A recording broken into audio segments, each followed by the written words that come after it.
up, y'all? It's your girl Wendi, and I'm back with another video. So if you're new to my channel, please go ahead and consider subscribing to your girl's channel. New videos posted every Tuesday and Thursday, sometimes on Wednesdays, depending on what's going on. A1 since day one, or however long you've been here. I sure appreciate you. Know what I'm saying? Know what I'm talking about already, man. It's all love. So I want to remind you guys about the giveaway that I am having. It started on May 4th and is running till May 30th. You can win yourself a complete Arteza paint set. You know what I'm saying? 14 colors. You get you some canvases in there. And if you need more canvases, you know, check out Michael's. They have pretty good sales. They have pretty good bundles. You can get you some from Amazon. You know what I'm saying? Anyway, so today I decided to show you guys that you know, I'm still in the painting business. So I'm creating this painting for a young man at my church. And because he asked me for a painting and he was willing to pay for it. So I said, since you're willing to spend some coinage, you can have this for free. And so I'm using the Ink Lab acrylic paint that I purchased from Amazon. And I said I wasn't gonna purchase no more paint, but your girl got us some more paint. And the two bigger bottles, those are Deco Art, and I got those from Michael's. And so essentially I am doing a dirty pour. I'm not using no Floetrol, no water, no none of that. And I'm just, you know, so what I'm doing right here is I'm creating a not a barrier, but putting this paint down so that way the paint will move more easily. Because if you don't, it's going to take your paint forever to move. You know what I'm saying? And so I'm creating a painting with cells, and I'm doing a bunch of different colors because my man Khalil has a coat of many colors. And so where I messed up at was I put the black in there. I should have just strictly stayed with white, but I wasn't necessarily I wasn't paying attention. And so when it came out all black and all, I was like, yuck, this is so not cool. But I created this painting because I intended to bling it out from the start. So, you know, it was going to be blinged out no matter what. Okay. And so, yeah, there's no, if you're watching this and you're saying to yourself, oh, well, you know, she said she didn't like it. I personally, I like to wear black, but I don't like to work with black in my paintings because it's just so very prominent. You know what I mean? Black it's just black is all in your face. I like color. If you can't tell from my hair, if you can't tell by my shoes, if you can't tell by my nails, I like color. I have a coat of many colors. And so, you know, black it just don't do it for me. And then the other colors didn't really show up well. I don't see a lot of the green. I don't see a lot of the blue. It looked like it's just all stuck up in the cup. It's stuck up in the cup. But nevertheless, once the painting was blinged out, once the painting was repurposed and recreated into something different, I actually liked it. It actually turned out to be very, very beautiful. So what I'm doing right here is I'm using the paint that spilled out, and I'm using that to touch up the sides.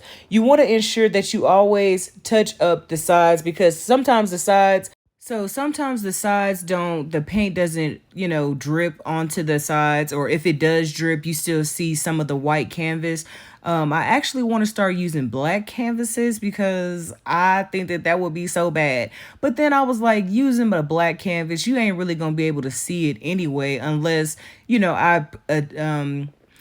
unless I actually decided to leave some of the space blank for the black to be shown. And so I'm just touching up what I can because I essentially did not pour enough paint. I poured enough paint, but it's just taking forever for it to bleed down to this part. And so you see me trying to help this bad boy along because I'm like, look, man, I got stuff to do. I have stuff to do. And so I do like how, if you can tell, if you look at the painting, I like how the cells are popping up so quickly. But what I forgot to do is I forgot to torch my painting. I forgot, after I was done and allowing it to, you know, spread out and, you know, do what it was going to do, I forgot to torch my painting. I hadn't torched a painting in a long time, And so what I'm doing right here is I'm taking the color that was in the cup because you know, it was still colored colors in the cup. And so I'm just using that to touch up his painting right here. And it's ensuring that I get all the white. You don't want to see any of the white unless you're doing that on purpose. Because, you know, you want people to be happy with their painting. Or if you're doing this painting for you at your house, for your own stuff, you know, you want it to look the way that you want it to look.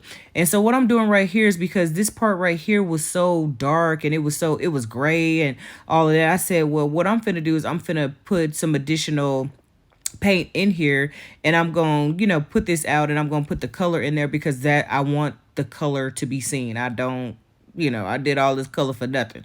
You know what I'm saying? So now we're getting to the good part. I'm using Podge again. And if you're going to be using Podge to blend your paintings, outside, yeah, all of this stuff I purchased from Michael's, outside of the it's like a little clear glass that I use, glass shards. Outside of that, I got that from Amazon, but in the little colored rocks or colored glass that I'm using, outside of those two items, which came from Amazon, everything else came from Michael's, and this little silicone thing that came from Amazon as well. So what I like to do is I like to put the chunky glass down first, because it's closest to the glue, and because I don't like to have a lot of fallout. And so if you're going to be doing this, just do whatever you want to do. Make whatever shape you want to make.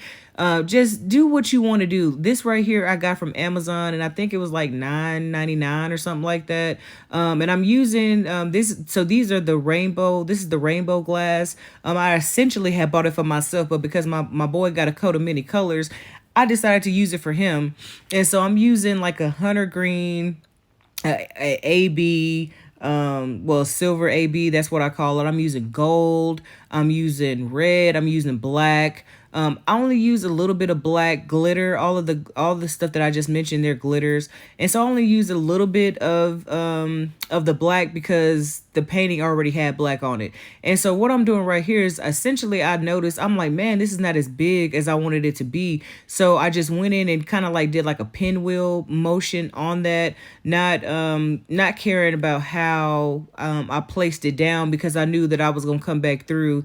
And even those spaces that you see, I didn't really mind those. I was like, man, it gives it a different look, because I'm just playing around and doing something different with what I've been given or what I'm doing. Y'all see how that girl sunflower seed hand strong? You see that? That girl was eating sunflower seeds back in the day. You know what I'm saying? Go on, sprinkle it.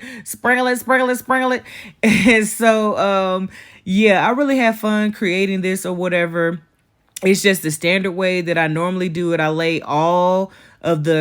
try to put as much glass down at first, because like I said, it's closest to the glue, and I want it to adhere better. And then I build up what I put down with the glitter. And so glitter is essentially like the last thing. And so what you'll see here in a moment is you'll see me pressing down with the silicone brush. I press down on it, and I like to press down because I want my stuff to stick. I don't want to have a whole bunch of fallout. Yes, you're going to have fallout no matter what you use. You're still going to have fallout. And so yeah, and then finally the thing that I changed, and you'll see that in the video in the next couple of clips, is I spray the painting first with the clear clear spray.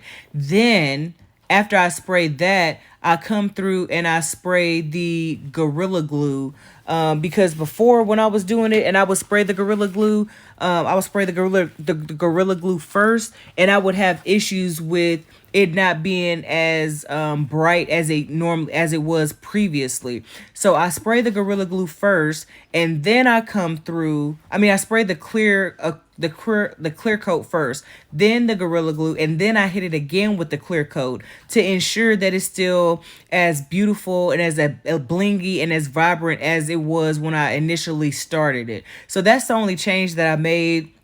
And then I don't have to worry about, because with the Gorilla Glue spraying, it lasts, because it is an adhesive. There was a tacky layer to that, and I didn't like that. So I don't have that issue with this now. because I changed the method in which I do it. So I think I'm gonna stay with doing it that way, unless I try to do like the E6000 spray. But I'm not spending no more money on that stuff. All the supplies that I have, that's just what I'm gonna have until I'm, depleted. And so this has been Journey with Wendi. I'm me, she, her, and Wendi. New videos are posted every Tuesday and Thursday, sometimes on Wednesdays, depending on what's going on. And if you have any questions, comments, or concerns, please leave them down below or hit your girl up at journeywithwendi with an I, not a Y, at gmail.com. And with that, you know what that means, that your girl is out. Go ahead and enjoy this instrumental prepared by my boy T-Lade.